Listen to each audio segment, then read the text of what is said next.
آیت نمبر 16 ہے سورہ البقرہ کی۔ اعوذ باللہ من الشیطان الرجیم، بسم اللہ الرحمن الرحیم۔ اولئک الذین اشتروا الضلالۃ بالہدی فما ربحت تجارتهم وما کانوا مہتدین۔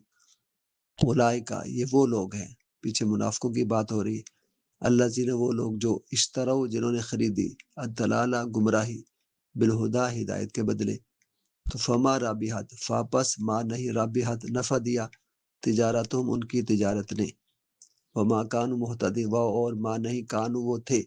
مہتدین، ہدایت یافتہ۔ تو یہ وہی لوگ ہیں جنہوں نے ہدایت کے بدلے گمراہی خریدی، لیکن ان کی تجارت فائدہ مند نہ ہوئی، اور وہ فائدہ مند اور نفع بخش سودے کی راہ جانتے ہی نہ تھے۔ اس کی تفسیر میں خلاصتاً یہ بیان کیا گیا ہے کہ یہ منافقوں کی جو علامات ہیں وہ آیت نمبر 8 سے جاری ہیں، اور یہ ان کا خلاصہ اگر بیان کیا جائے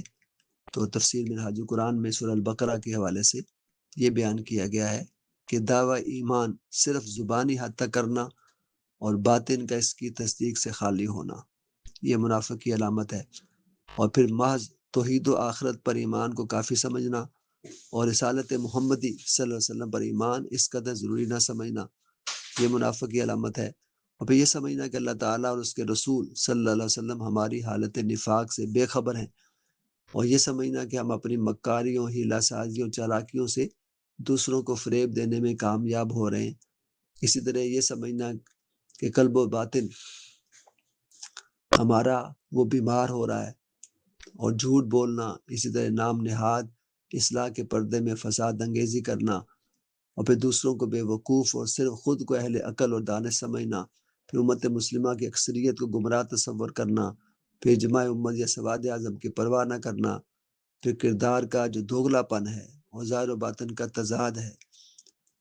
تو یہ بھی اس کی نشانی ہے، پھر اہل حق کے خلاف مخفی سازشیں کرنا اور تخریبی منصوبے تیار کرنا، پھر مسلمانوں پر طنز کرنا، طعنہ زنی کرنا اور ان کی تحقیر اور تمسخر، یہ ساری کی ساری منافقوں کی علامت ہے۔ پھر باطل کو حق پر ترجیح دینا، پھر سچائی کو روشن دیکھتے ہوئے اس سے آنکھیں بند کر لینا، پھر تنگ نظری ہے، تعصب ہے، و عناد ہے، اس حد تک پہنچ جانا کہ کان حق نہ سن سکیں، زبان حق کہہ نہ سکے اور آنکھیں حق دیکھ نہ سکے، پھر اسلام کی راہ میں پیش آنے والی مشکلات سے گھبرا جانا اور ان سے بچاؤ کی تدابیر اختیار کرنا، پھر اہل حق کی کامیابیوں پر دنگ رہ جانا اور ان پر حسد کرنا، پھر مفاد پرستانہ جو طرز عمل ہے وہ رکھنا،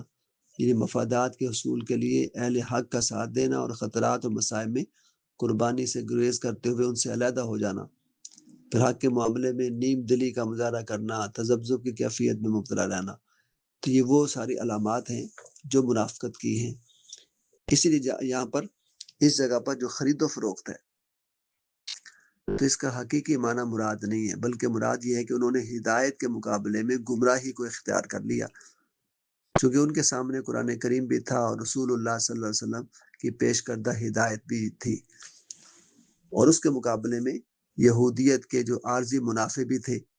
لیکن انہوں نے ان منافقوں نے ہدایت کے بدلے گمراہی کو اختیار کیا، لہذا اس تجارت میں ان کا اصل جو راس المال ہے، اصل زر، وہ بھی ضائع ہو گیا، کیونکہ ان کی فطرت میں ہدایت کو قبول کرنے کی استعداد جو رکھی گئی تھی اور صلاحیت رکھی گئی تھی وہ بھی ضائع ہو گئی۔ اس طرح اللہ پاک نے ان کی نشانیاں بتائی ہیں، اور آخر میں ان کو یہ بتا دیا ہے کہ تم نے جو سودا کیا وہ گھاٹے کا سودا کیا ہے، لہذا دنیا میں بھی ذلیل و خوار ہوں گے اور آخرت میں بھی دوزخ کا عذاب چکھنا ہوگا، اس کی سزا بھگتنی ہوگی۔